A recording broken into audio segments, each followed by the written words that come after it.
आप लोग ओम आज हम पढ़ेंगे ओम का नियम। ओम का नियम पर जानने से पहले हमें तीन चीज पर ध्यान देना है और तीन चीज का रिलेशन ही ओम का नियम है। जैसे भी जिसको बोलते हैं हम वोल्टेज, वोल्टेज और तीसरा है करंट जिसको हिंदी में कहते हैं धारा। इसको आई से डिनोट किया जाता है, जिसको हिंदी में कहते हैं धारा। और तीसरा है रेसिस्टेंस जिसको बोलते हैं हम प्रतिरोध। ये तीनों का रिलेशन क्या होता है, यही है ओम का नियम। हम अगर जानते हैं कि वोल्टेज और पहले हम वोल्टेज और धारा कहते किसको है, वोल्टेज और धारा कहते किसको है। वोल्टेज और धारा हम कहते हैं, जैसे हम जानते हैं, हम कभी केमिस्ट्री में पढ़े हैं, कोई भी पदार्थ दुनिया में, कोई भी पदार्थ तीन चीज से बना हुआ है। कोई भी पदार्थ एक अणु से बनता है। अणु तीन टुकड़ा में होता है, तीन विभाग में होता है। जैसे एक पहला इलेक्ट्रॉन, प्रोटॉन, न्यूट्रॉन। जितना भी चालक पदार्थ है, जितना भी दुनिया में पदार्थ है, वो तीन चीज से बना है। अणु से बना है और अणु को तोड़ेंगे तो तीन चीज। हर पदार्थ में करोड़ों लाखों इलेक्ट्रॉन होता है, करोड़ों इलेक्ट्रॉन होता है हर पदार्थ में, जिसमें कुछ चालक होता है, जो धातु होता है। तो धातु में एक इलेक्ट्रॉन होता है। जैसे ये नाभिक हो गया, तो इसमें फिर से देखो, इसमें न्यूट्रॉन है और प्रोटॉन है, ये नाभिक है। इसके चारों ओर जो है इलेक्ट्रॉन चक्कर लगा रहा है, चारों ओर। ये एक अणु बनता है, चारों ओर चक्कर लगा रहा है। ये इलेक्ट्रॉन है, सब ये इलेक्ट्रॉन है, चारों ओर घूम रहा है। तो ये इलेक्ट्रॉन बाहर है, जो चल रहा है वो इलेक्ट्रॉन होता है। किसी भी पदार्थ में एक इलेक्ट्रॉन होता है, लेकिन ये इलेक्ट्रॉन जो होता है वो आवेशित होता है, जिस पर ऋण आवेश हमेशा रहता है। ठीक है, ये आवेशित होता है। आवेशित का मतलब होता है उस पर कोई आवेश, कोई ताकत लगा हुआ है, तभी तो ये चल रहा है। आवेश, जिसमें हम जानते हैं कि तीन चीज से हम जानते हैं कि हर पदार्थ में इलेक्ट्रॉन होता है। वही इलेक्ट्रॉन करंट कहलाता है। फिजिक्स की भाषा में वही इलेक्ट्रॉन करंट कहता है। जैसे एक कोई तांबे का तार है, ये तांबे का तार है, तांबे का तार है। तांबे का तार में गौर से जब देखो, तांबे का तार जो है वो तांबे का तार है, तो इसमें भी पदार्थ है, इसमें भी इलेक्ट्रॉन बहुत होगा, बहुत सारा इलेक्ट्रॉन होगा इसमें, बहुत सारा इलेक्ट्रॉन सब भरा हुआ है एकदम। ये इलेक्ट्रॉन इलेक्ट्रॉन इलेक्ट्रॉन, इसमें बहुत सारे अणु होंगे। अणु होंगे तो लाखों, उसमें एक अणु में लाखों इलेक्ट्रॉन होंगे, प्रोटॉन होंगे, सब जुटेगा, बहुत सारा है। लेकिन यही जो आवेश है, इलेक्ट्रॉन है, यही जो है आपका करंट कहलाता है। क्या कहलाता है? करंट। इसको, यही इलेक्ट्रॉन को, आवेश को करंट बोलते हैं, जिसको हिंदी में कहते हैं धारा। तो इसको क्या कहेंगे हम? धारा। गौर से सुनना, ये तार में कोई समझना बहुत भारी बात नहीं, कोई बड़ा बात नहीं है। देखिए, जो तार में पहले से इलेक्ट्रॉन है, पहले से इलेक्ट्रॉन है अगर, तो इस इलेक्ट्रॉन को चलने के लिए एक ताकत चाहिए। इलेक्ट्रॉन तो है लेकिन वो चल थोड़ी रहा है। अगर कोई तार अगर हो, जैसे एक इस केबल का तार लो, डाटा केबल का तार लो, अगर इसमें देखिए, इसमें भी इलेक्ट्रॉन है, इसमें भी इलेक्ट्रॉन है, लेकिन छूरे करंट नहीं मार रहा। इसको जब करंट तभी मारेगा, इलेक्ट्रॉन पहले से है इसमें, यानी करंट पहले से है, लेकिन करंट नहीं मार रहा। करंट मारेगा कैसे? जब तक ये चलेगा नहीं, तब तक करंट कैसे मारेगा? जब तक धारा का प्रवाह होना चाहिए, धारा का प्रवाह होना चाहिए, उसको हम धारा का जो प्रवाह होता है, तो वही धारा का प्रवाह जो ताकत जो लगाता है इसको धक्का मारने के लिए, इसको लतियाने के लिए, जब इसको लतियाएंगे, धारा धक्का मारेंगे, धकियाएंगे, तो ये इलेक्ट्रॉन यहां से यहां, यहां से यहां, यहां से यहां, यहां से चलेगा और यहां छोड़ देगा इलेक्ट्रॉन।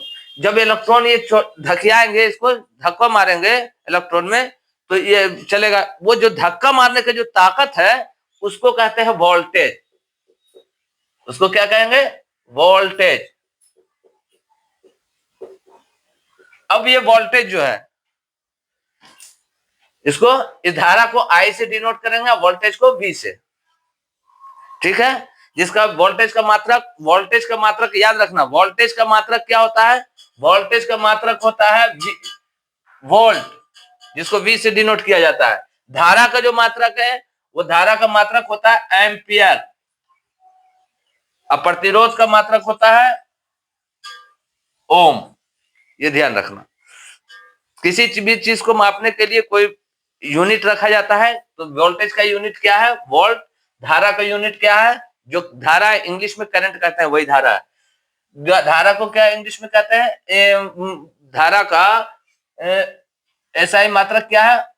एम्पियर। किस चीज में नापा जाता है धारा को? एम्पियर में। प्रतिरोध को किस चीज में नापा जाता है? ओम में। ठीक है, अब वोल्टेज और धारा में फर्क पता चला। वोल्टेज और धारा में क्या फर्क पता चला? हर में इलेक्ट्रॉन पहले से है, पहले से इलेक्ट्रॉन है।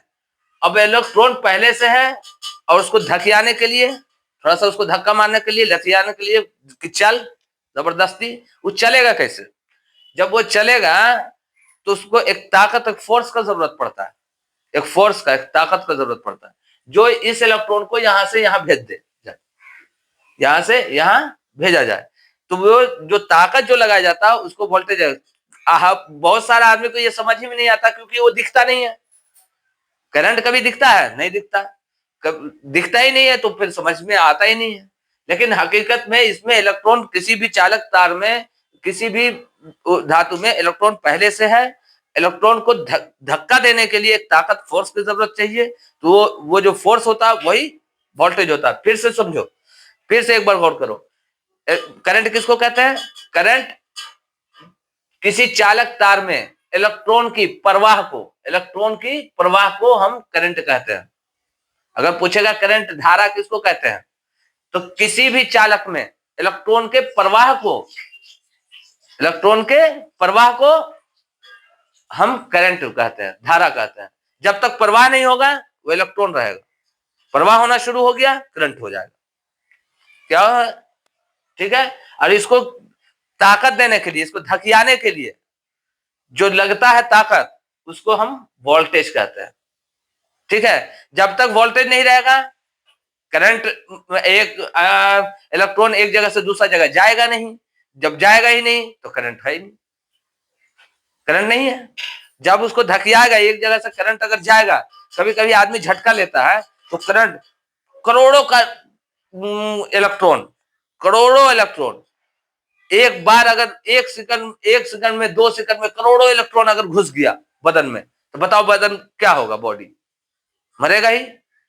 आदमी झंझना आ जाएगा सड़सड़ा के। करोड़ों इलेक्ट्रॉन एक साथ अगर 2 सेकंड के अंदर अगर बॉडी में प्रवेश करा दिया जाए तो आदमी झंझना आ जाएगा। इसीलिए वो करंट मारता है। वोल्टेज अगर नहीं रहेगा तो करंट नहीं मारेगा। क्यों नहीं मारेगा? वोल्टेज है ही नहीं। उसको धक्का देने के लिए है ही नहीं, धकियाएगा कौन? इलेक्ट्रॉन को। जब धकियाएगा नहीं तो इलेक्ट्रॉन मेरे अंदर आएगा नहीं। जब मेरे अंदर आ ही नहीं रहा तो करंट है ही नहीं, हमको मारेगा ही नहीं करंट। जब मारेगा तो इसका मतलब है कि इलेक्ट्रॉन प्रवाह बॉडी में घुस रही है, तभी करंट मारेगी। और बॉडी में घुसाएगा कौन? वोल्टेज। कौन घुसाएगा? बॉडी के अंदर हमारा इलेक्ट्रॉन कौन घुसाएगा? वोल्टेज। तो वोल्टेज एक, तो हम कह सकते हैं कि वोल्टेज एक फोर्स है। वोल्टेज एक फोर्स है जो इलेक्ट्रॉन को धकियाता है, इलेक्ट्रॉन को जो धकियाता है। चल, जब तक नहीं जाएगा इलेक्ट्रॉन, जब धकियागा नहीं, इलेक्ट्रॉन एक जगह से दूसरी जगह जाएगा नहीं, करंट मारेगा नहीं, कोई काम होगा ही नहीं। तो वोल्टेज होता है, वोल्टेज करंट को, इलेक्ट्रॉन को धकियाने के लिए, एक जगह से दूसरी जगह ले जाने के लिए वोल्टेज की बहुत जरूरत है। वोल्टेज नहीं तो इलेक्ट्रॉन प्रवाह नहीं, प्रवाह अगर नहीं होगा तो करंट का कोई मतलब बनता ही नहीं। समझ में आया? तो वोल्टेज किसको कहते हैं, धारा किसको कहते हैं, समझ में आ गया होगा आपको। ठीक है, ध्यान में रखिए वोल्टेज। तो आप ये भी कह सकते हैं दूसरे वे में, ये भी समझो, इलेक्ट्रॉन वो होता है, इलेक्ट्रॉन ये करंट वो होता है जो इलेक्ट्रॉन पहले से, और वोल्टेज वो होता है जो इलेक्ट्रॉन को स्पीड में लाता है। इलेक्ट्रॉन को स्पीड में कौन लाता है? इलेक्ट्रॉन को स्पीड में वोल्टेज लाता है। जब वोल्टेज लाता है तो किस स्पीड में आ रहा है, इलेक्ट्रॉन किस स्पीड में आ रहा है, ये कौन बताएगा? ये वोल्टेज बताएगा किस स्पीड में आ रहा है और कितना इलेक्ट्रॉन आ रहा है, कितना इलेक्ट्रॉन आ रहा है, कितना तादाद में आ रहा है, 100, 200, 500, 1 लाख करोड़ इलेक्ट्रॉन आ रहा है। वो इलेक्ट्रॉन क्या बताता है? वो धारा बताता है, करंट बताता है, वो जिसको हम नापते हैं एम्पियर में। इलेक्ट्रॉन जो आता है, इलेक्ट्रॉन जो आ रहा है कितने तादाद में आ रहा है, ये क्या है? ये धारा है, यही। और किस स्पीड से आ रहा है, इलेक्ट्रॉन किस स्पीड से आ रहा है, ये कौन बताएगा? वोल्टेज, जो धकिया रहा है इलेक्ट्रॉन को, जो धकिया रहा है तो क्या बताएगा? उस वोल्टेज को हम किस चीज में नापते हैं? वोल्ट में। और करंट को किस चीज में नापते हैं? धारा को किस चीज में नापते हैं? एम्पियर में। ध्यान में रखो, एम्पियर रहता है। किसी भी चीज को कितना वोल्टेज चाहिए, कितना एम्पियर चाहिए, एक लिमिट होता है। जैसे हर घर में 220 से वोल्टेज ज्यादा आना ही नहीं है, किसी के घर में 220 से वोल्टेज से ज्यादा भेजता ही नहीं है, भेजना भी नहीं है, क्योंकि उसी हिसाब से उपकरण भी बनाया जाता है। जितना इलेक्ट्रॉनिक्स, घरेलू इलेक्ट्रॉनिक्स सामान होता है वो उसी हिसाब से 220 के हिसाब से ही बनाया जाता है।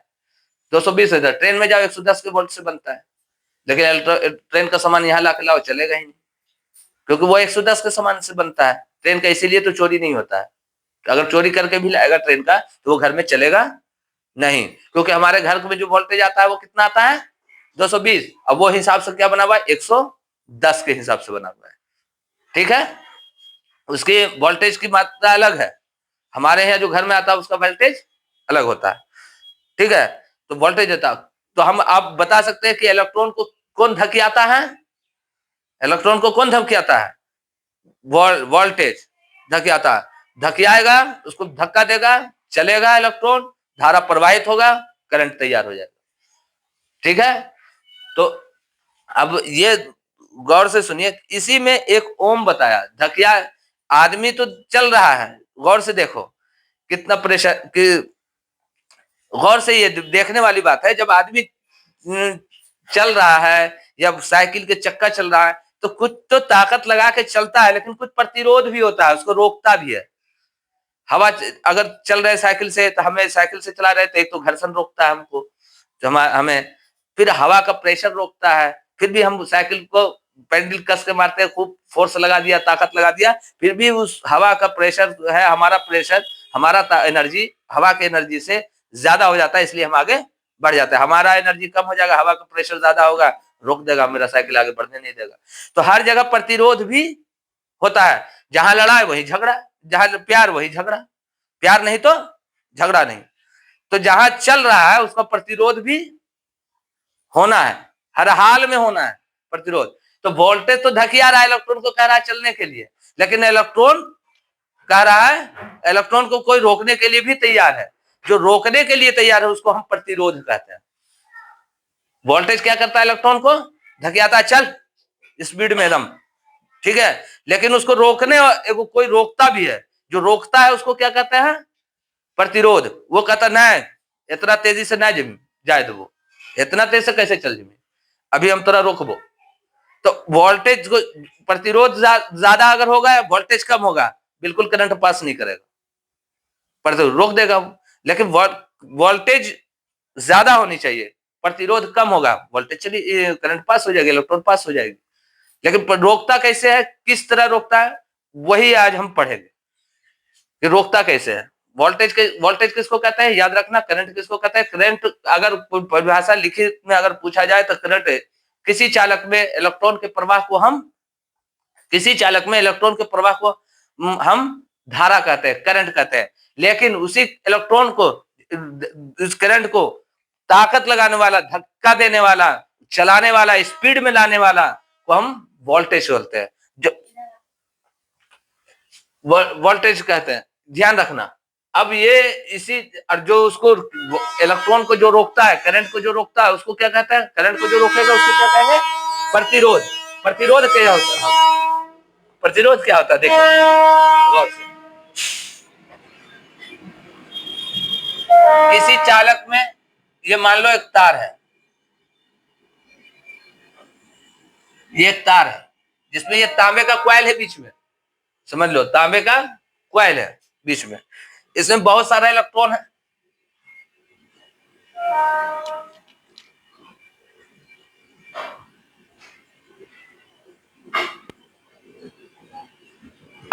ये इलेक्ट्रॉन है, ये क्या है? इलेक्ट्रॉन है, लेकिन इसको एगो धक्का दे रहा है, धक्का दे रहा, कौन दे रहा है? वोल्टेज। कौन दे रहा है धक्का इसको? वोल्टेज। ये बढ़ रही है, लेकिन इसको एक और रोकता है, इसको क्या कहते हैं? प्रतिरोध। इसको क्या कहते हैं? इसको कहते हैं प्रतिरोध, जो इलेक्ट्रॉन को रोक रहा है। ठीक है, इसको इलेक्ट्रॉनिक्स में बहुत फायदेमंद है। इलेक्ट्रॉनिक्स में बहुत बड़ा प्रतिरोध का बहुत बड़ा मतलब होता है। प्रतिरोध कभी बदलता नहीं है, ध्यान रखना। मान लिया जाए, देखो उसने ओम ने क्या देखा, ओम का नियम क्या कहता है, समझ में आ गया? वोल्टेज किसको कहते हैं? वोल्टेज इलेक्ट्रॉन को प्रवाहित करने के लिए, इलेक्ट्रॉन को बाहर भेजने के लिए, स्पीड में लाने के लिए, थकियाने के लिए जरूरत क्या उसको इलेक्ट्रॉन को पड़ता है? वोल्टेज का। ठीक है, अब वोल्टेज जब इलेक्ट्रॉन को धकिया दिया तो उसको रोकने का भी काम करता है कौन? प्रतिरोध, जिसको इंग्लिश में रेसिस्टेंस बोलते हैं। ठीक है, रेसिस्टेंस का बहुत बड़ा वैल्यू है किसी को करंट पास करवाने के लिए। ठीक है, अब ओम का नियम क्या कहता है? ओम क्या कहा ये दो ओम कहा कि अरे इसको रोकता तो है, लेकिन उसने एक टेस्ट किया तो एक करंट बनाया। गौर से देखना,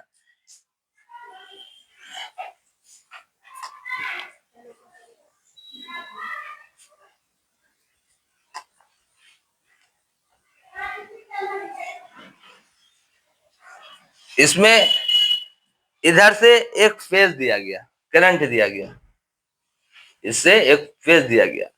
अब फेज दिया गया यहां से, तो इसमें प्रवाहित जो किया गया था वो धारा किया, करंट धारा इसमें प्रवाहित कराया गया। मान लिया कि 10-20 वोल्ट, इसमें कितना दिया गया? 20 वोल्ट ये दिया गया। और करंट जो है एम्पियर, करंट जो दिया गया वो मान लिया 10 एम्पियर। 10 एम्पियर का करंट, 10 एम्पियर का करंट 20 वोल्ट के हिसाब से भी दिया गया। कितना एम्पियर का करंट दिया गया? 10 एम्पियर का, और वोल्टेज उसमें 20 है। तो उसने कहा, देखा कि 20 वोल्टेज है, तो 20 को हम भागा दिया 10 से। ठीक है, 20 को भागा दिया हम 10 से, तो क्या हो जाएगा? हमारा रेशियो क्या आ जाएगा? 2:1 यानी मतलब 2/1। सही है, इसका क्या रेशियो आएगा? अगर एक जगह फिर कहा कि अच्छा इसका ये अनुपात जो आता है वोल्टेज का और धारा का अनुपात कितना आया? 2। फिर इसी को बढ़ा के 20 को बढ़ा के चेक करने के लिए 20 को बढ़ा के यहाँ 40 बोला। जब 40 वोल्टेज को बढ़ा दिया, वोल्टेज को क्या किया? बढ़ा दिया, 40 कर दिया। धारा को नहीं बढ़ाया, लेकिन धारा अपने आप बढ़ जाता है, धारा अपने आप बढ़ जाता है। जहां इसको 40 किया तो ये डबल किया तो ये भी डबल, ये घट गया, 40 पे बढ़ा, उसी तार में सिर्फ वोल्टेज बढ़ाया, धारा अपने आप बढ़ गया। तो इसका अनुपात क्या होगा? 2 दूना 4, अरे 2/1, वही अनुपात आ गया, वही अनुपात आ गया। कहा कि अरे गलती हो गया ना, इसको अभी घटा के देखो, 20 से कम करके वोल्टेज पर कम कर दिया, 20 से कम कर दिया, वोल्टेज कर दिया 10 करके देखा, तो वोल्टेज तो धारा अपने आप हो गया 5, अनुपात वही रह गया, 5 दूना 10, अनुपात वही रह गया। तो कहा अरे तरीके ओम जो बता देखा कि अरे तरीके सारा वोल्टेज बढ़ाते हैं तो करंट अपने आप मैकअप कर रहा है उसको, करंट उसका अनुपात हमेशा एक ही आ रहा है।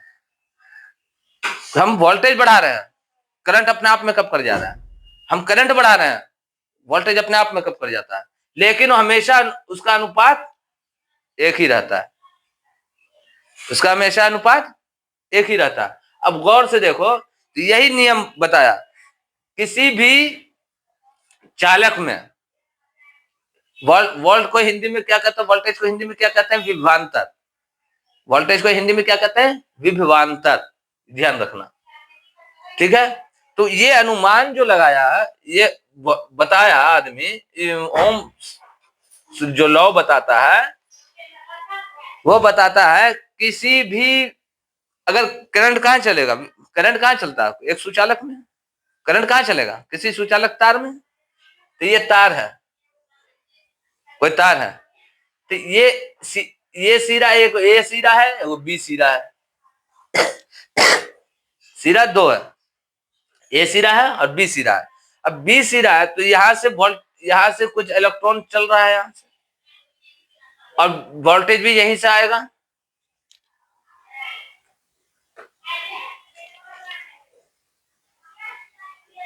वोल्टेज कहां से आएगा, यहीं से, इलेक्ट्रॉन को धके आएगा, चल, तो ये तो यहां पर भी वोल्टेज आएगा, विभवांतर दोनों जो वोल्टेज आता है एक छोर से दूसरे तक भेजने के लिए, उसको विभवांतर बोलते हैं, उसको वोल्टेज बोलते हैं।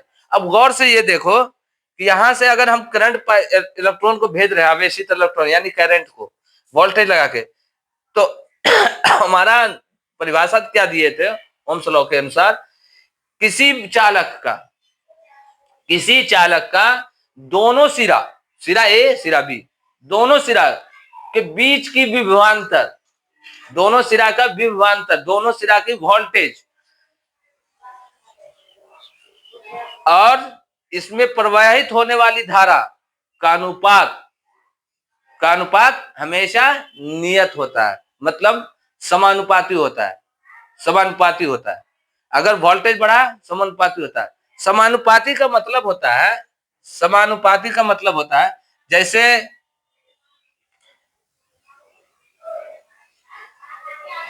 वोल्टेज V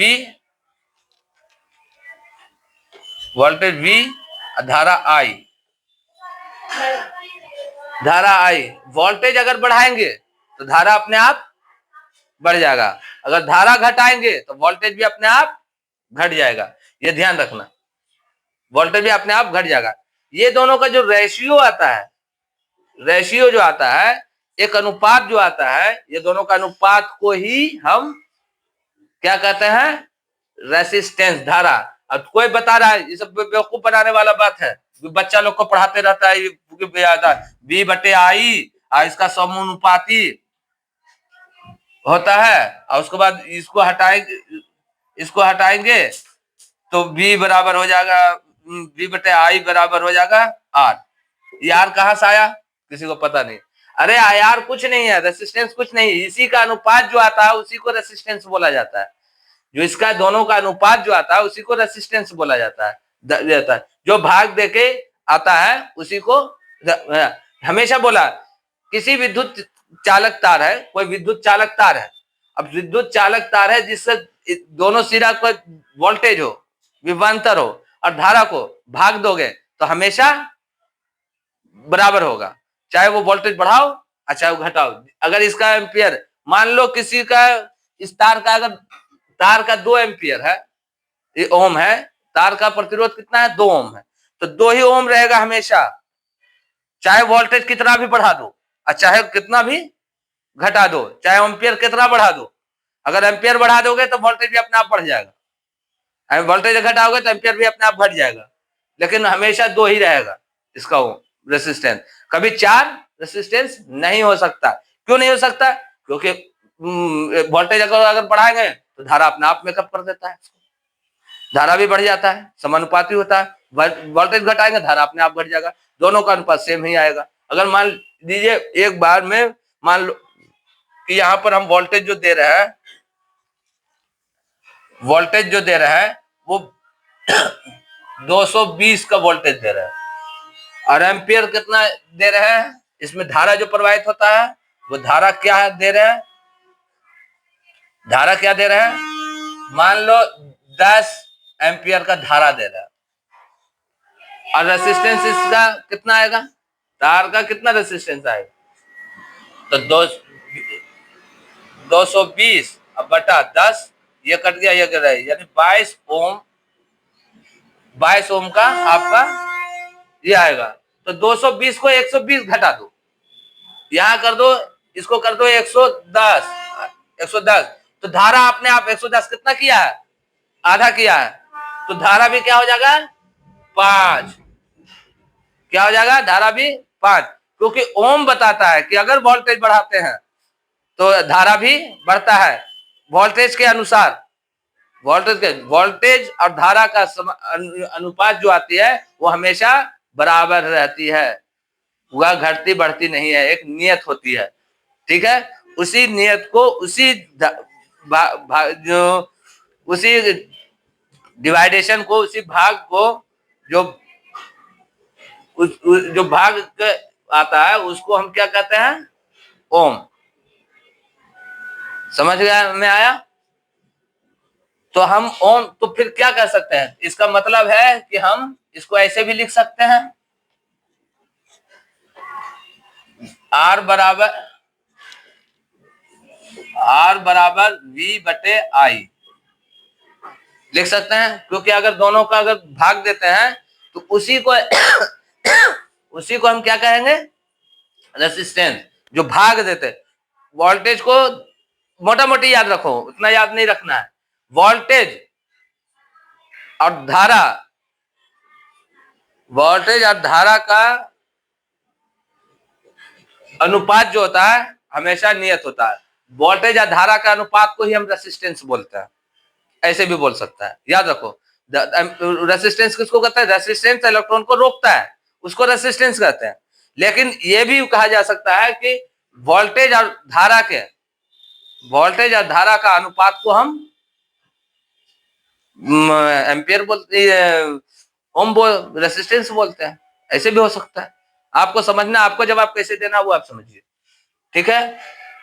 रेसिस्टेंस ऐसे भी बोल सकते हैं, इलेक्ट्रॉन के प्रवाह को जो रोकता है, जो विरोध करता है, उसको रेसिस्टेंस बोलते हैं। करंट के प्रवाह को जो रोकता है उसको रेसिस्टेंस बोलते हैं। करंट का जो प्रवाह को स्पीड में जो लाता है उसको वोल्टेज कहते हैं। जो इलेक्ट्रॉन को जो स्पीड में होता है, इलेक्ट्रॉन को धकेलता है, इलेक्ट्रॉन को भेजता है, फोर्स लगाता है, वो फोर्स का नाम क्या है, वोल्टेज। और जो इलेक्ट्रॉन को रोकता है उसको क्या कहते हैं, प्रतिरोध। और इलेक्ट्रॉन जो चलता है उसको क्या कहते हैं, करंट। इलेक्ट्रॉन ही करंट, ठीक है। इधर अब तुम गौर से देखो, अगर किसी चीज का प्रतिरोध, अगर वोल्टेज, अगर धारा अगर मान लो आई बराबर 10 एम्पियर है। अब सबको पता है कि वोल्टेज घर में कितना आता है, सबके पास घर में वोल्टेज कितना आता है, 220, हमेशा 220 हमेशा आता है।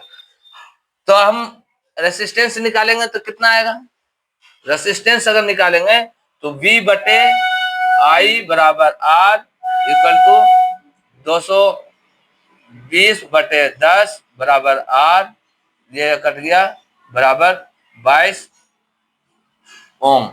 ये रेसिस्टेंस है। अब उल्टा देखो, घुमा के चलो, 22 ओम का रेसिस्टेंस है, ये एक रेसिस्टेंस है,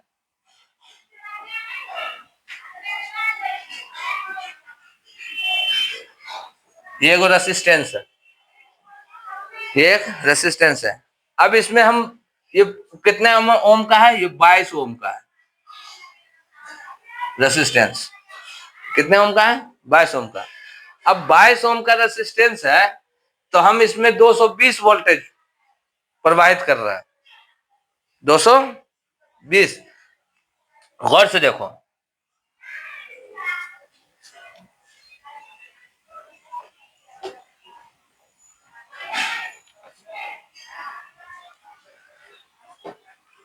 सबके घर में आता है 220, हमने 220 वोल्ट प्रवाहित कर दिया इधर से, इस रेसिस्टेंस से 220 वोल्ट प्रवाहित कर दिया इधर। तो हम जानेंगे कि कितना एम्पियर ये दिया। 220 वोल्ट अगर भेज रहे हैं तो एम्पियर कितना होगा, तो एम्पियर कितना होगा, ए हम जानते हैं आर बराबर वी बटे आई, ये ओरिजिनल फॉर्मूला है। ये वी बराबर आई आर याद नहीं रखना, ये बहुत खराब चीज है, ओरिजिनल नहीं है, ये सिंपल बनाने के लिए हम लोग कर दिया ऐसा, ठीक है। लेकिन ओरिजिनल जो रूल बताया है ओम्स लॉ, वो आर बराबर वी बटे आई है। हालांकि ये भी सही है, आई इधर आ जाएगा तो सही है कैलकुलेशन का, लेकिन ये नहीं दिया हो। हमको रेसिस्टेंस के बारे में बताया है ओम, ना कि वोल्टेज के बारे में बताया है, वोल्टेज के बारे में नहीं बताया।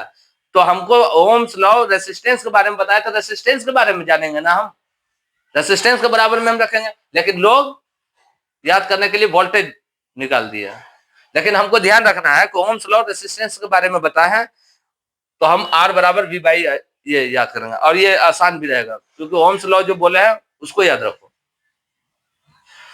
ठीक है। तो 220 है, तो आर बराबर ये है, तो हमको निकालना बोले आई, आई निकालना अगर है तो आई बराबर हो जाएगा वी बटे आर। तो वी कितना है 220, आर कितना है 22, यानी 10 एम्पियर कितना आ गया 10। अब बोला कि नहीं रेसिस्टेंस तो है ये 22 ओम का, अगर 220 कभी वोल्टेज कम भी हो जाता है घर में, कभी वोल्टेज कम होता है, वोल्टेज आ गया 110 पर, कितना 110 पर, तो इसको तो बदल जाना चाहिए हमको, नहीं बदलेगा। 110 अगर वी अगर हो जाए, वोल्टेज 110 हो जाए, और ये कितना लगा हुआ है रेसिस्टेंस 22 ओम का, आर बराबर 22 ओम, तो धारा अब क्या होगा,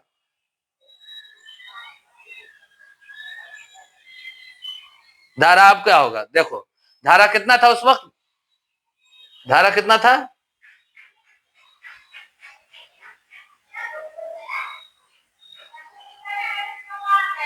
दस एम्पियर का, धारा कितना था 10 एम्पियर का। अब वोल्टेज को हमने क्या किया है 220 का आधा कर दिया, 110 वोल्टेज कर दिया, ठीक है। तो इसका मतलब है कि एम्पियर भी आधा हो जाना चाहिए, पक्का आधा होना चाहिए। देखो एम्पियर होता है कि नहीं आधा, तो हम जानते हैं आई बराबर वी बटे आर, तो 110 बटे 22, 11 दूना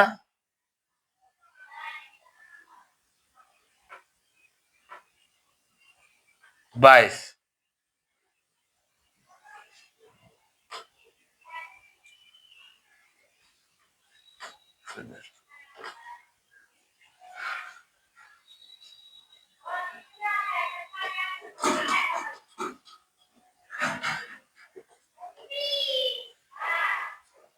कितना हो गया 2 पचे 10, 5 एम्पियर आ गया।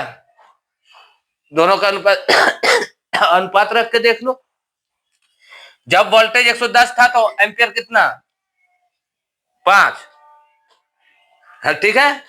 और जब वोल्टेज 220 था, जब वोल्टेज 220 था तो एम्पियर क्या 10,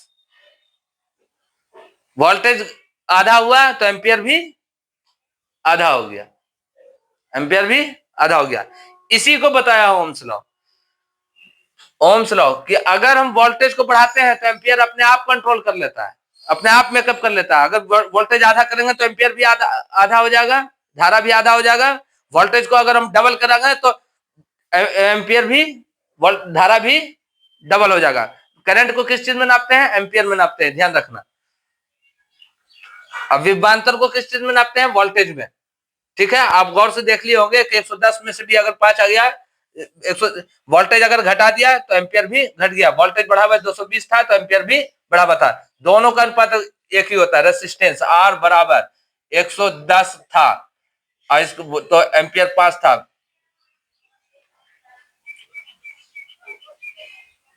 5 दूना 10, 5 दूना 10,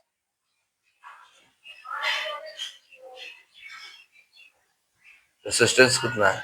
5 10 हो गया 22 ओम आ गया। और जब रेसिस्टेंस जब 220 वोल्ट था तो एम्पियर कितना था? 10 ओम, 22 ओम। ये ओम कभी बदलता ही नहीं है। आपको अगर भेजना है 220 वोल्ट दे दीजिए तब भी वो पास कर देगा अपने 22 ओम के हिसाब से। जितना उसका रेसिस्टेंस है वो रोक ही लेगा। चाहे 220 वोल्टेज भेजिए, चाहे 110 भेजिए, चाहे कुछ भी भेजिए, आपको 22 ओम का रेसिस्टेंस लगा हुआ है तो 22 ओम आपको रोकेगा ही रोकेगा। तो रेसिस्टेंस, और रेसिस्टेंस आप ध्यान रखने वाली बात है कि रेसिस्टेंस किसको कहते हैं? रेसिस्टेंस किसको कहते हैं? रेसिस्टेंस याद रखने के लिए एकदम सही सही सा सवाल है। रेसिस्टेंस किसको कहते हैं? वोल्टेज, वोल्टेज और करंट, करंट के अनुपात को क्या कहते हैं? रेसिस्टेंस। क्या कहते हैं? किसको कहते हैं रेसिस्टेंस? बोलचाल के भाषा में विभवांतर और धारा के अनुपात को हम रेसिस्टेंस बोलते हैं, प्रतिरोध बोलते हैं। ठीक है, या अगर ऐसे बोलते हैं प्रवाहित होने, किसी चालक में प्रवाहित होने वाले धारा को, प्रवाहित होने वाले धारा को जो रोकने का काम करता है उसे प्रतिरोध कहता है। ऐसे भी हो सकता है। लेकिन ओम्स लॉ जो किताब में जो लिखा हुआ है, लोग पढ़ाते हैं, पता नहीं क्या पढ़ाते हैं, कैसे पढ़ाते हैं, लेकिन वो पढ़ाते हैं किसी विद्युत के वो ओम्स लॉ के हिसाब से किताब में जो लिखा हुआ है, किसी विद्युत चालक के दोनों सिरे के विभवांतर, किसी विद्युत प्रतिरोध किसको कहते हैं? प्रतिरोध किसको कहते हैं? किसी विद्युत चालक को कोई भौतिक प्रभाव उस पर नहीं पड़ना चाहिए, जैसे दाब, ताप, ये सब प्रभाव ना पड़े तो चालक के दोनों सिरों पर, चालक के दोनों सिरों की विभवांतर एवं चालक में प्रवाहित होने वाले धारा का अनुपात हमेशा नियत होता है। बताओ इसको कौन याद रखेगा? और कौन सा तार में चापा तापा धाप लगाता है? ये सब बकवास वाली बात तोड़ना है। सीधा बोलो, सीधा बोलो। विभवांतर और धारा के अनुपात को हम प्रतिरोध बोलते हैं। बात खत्म। याद रखना, प्रतिरोध का ओम्स लॉ क्या है? ओम्स लॉ क्या है? विभवांतर और धारा, विभवांतर और धारा का अनुपात सेम होता है, नियत होता है, जिसको हम आर से डिनोट करते हैं, वो प्रतिरोध है। यही बताया है वो। ठीक है, वोल्टेज किसको कहते हैं? अगर कोई पूछे वोल्टेज किसको कहते हैं, तो वोल्टेज कहते हैं किसी भी चालक में अणु को प्रवाह करने वाला, अणु को फोर्स लगाने वाला, अणु को धकियाने वाला, अणु को लेताड़ने वाला, अणु को भगाने, स्पीड में लाने वाला, धकियाने वाला को हम वोल्टेज कहते हैं। अगर पढ़ाई लिखा के भाषा में बोला जाए तो क्या बोला जाए? किसी विद्युत चालक में इलेक्ट्रॉन को स्पीड में लाने के, इलेक्ट्रॉन को हम चलाने के लिए, इलेक्ट्रॉन को फोर्स लगाने के लिए जो लगाता है फोर्स, उसको हम वोल्टेज कहते हैं। बिना वोल्टेज के इलेक्ट्रॉन आगे प्रवाहित नहीं होगा तो करंट भी नहीं बनेगा। गौर से सुने, करंट किसको कहते हैं? किसी चालक में प्रवाहित हो, आवेशित इलेक्ट्रॉन प्रवाहित हो रहा है, उस इलेक्ट्रॉन को हम क्या कहते हैं? करंट। उस इलेक्ट्रॉन को क्या कहते हैं? किसी चालक में इलेक्ट्रॉन की प्रवाह को हम धारा कहते हैं, करंट कहते हैं। ठीक है, गौर से सुनना। किसी चालक में इलेक्ट्रॉन की प्रवाह को हम धारा कहते हैं, लेकिन विभवांतर किसको कहते हैं? किसी चालक में इलेक्ट्रॉन को स्पीड में लाने की वाली फोर्स को स्पीड में लाने, इस धारा को स्पीड में लाने के लिए, इलेक्ट्रॉन को स्पीड में लाने के लिए जो फोर्स की जरूरत पड़ती है, उस फोर्स का नाम वोल्टेज है। ठीक है, धारा किसको कहते हैं? किसी चालक में इलेक्ट्रॉन को प्रवाह को जो रोकने का काम करता है उसको प्रतिरोध कहता है। ठीक है, और ओम्स लॉ यह है कि करंट और धारा का अनुपात को हम रेसिस्टेंस कहते हैं। ज्यादा दिमाग नहीं दौड़ाना, ठीक है, और अनुपात को समझता है। और रेसिस्टेंस जो हो है, अगर 22 ओम का रेसिस्टेंस है, 20 ओम का रेसिस्टेंस है, ये हमेशा 20 ही रहेगा। कब वोल्टेज इसमें ज्यादा ठूस दो या एम्पियर ज्यादा ठूस दो, वो अपने आप मेकअप कर ही लेगा। ठीक है, हमारे चैनल को सब्सक्राइब कर लीजिएगा। और अच्छा, हम आपको 15 तारीख को 9th का मैथ और 9th का क्लास का फिजिक्स बैच चालू करने वाले हैं। सुबह 7 बजे ऑनलाइन इसी चैनल पर हम मिलेंगे आपको। और प्रतिदिन आपसे एक क्वेश्चन किया जाएगा, सवाल किया जाएगा। उसके सवाल का जवाब देने वाले में एक लॉटरी सिस्टम होगी। एक लॉटरी सिस्टम जब होगी तो जिसका भी नाम आएगा आपका ऑनलाइन, आपके वीडियो पर हम लॉटरी निकालेंगे। जो सही जवाब देंगे, जो सही जवाब देने वालों में से किसी एक स्टूडेंट को 500 रुपया का इनाम प्रतिदिन दिया जाएगा। इसलिए, लेकिन भाग वही ले सकता है, सवाल का जवाब वही दे सकता है जो हमारे चैनल का सब्सक्राइबर हो। जो हमारे चैनल का सब्सक्राइबर हो वो हमारे इसमें भाग ले सकता है। प्रतिदिन एक क्वेश्चन पूछा जाएगा। 15 तारीख से एक क्वेश्चन पूछा जाएगा। जो सही जवाब देने वालों में से एक लॉटरी सिस्टम से एक लॉटरी निकाला जाएगा। जिसका नाम उस लॉटरी में आएगा उसको प्रतिदिन 500 रुपया शाम 6 बजे के बाद उसके अकाउंट में पे फोन पर भेज दिया जाएगा। ठीक है, हमारा चैनल सब्सक्राइब कीजिए। लेकिन भाग लेने वाले, ध्यान रहे, भाग लेने वाले को सब्सक्राइबर होना जरूरी है। और कोई भी व्यक्ति कहीं से भी कोई क्वेश्चन अगर आपके मन में फिजिक्स या मैथ से, तो आप क्वेश्चन कमेंट में हमें कर सकते हैं। हम आपको जवाब देने की कोशिश करेंगे। धन्यवाद।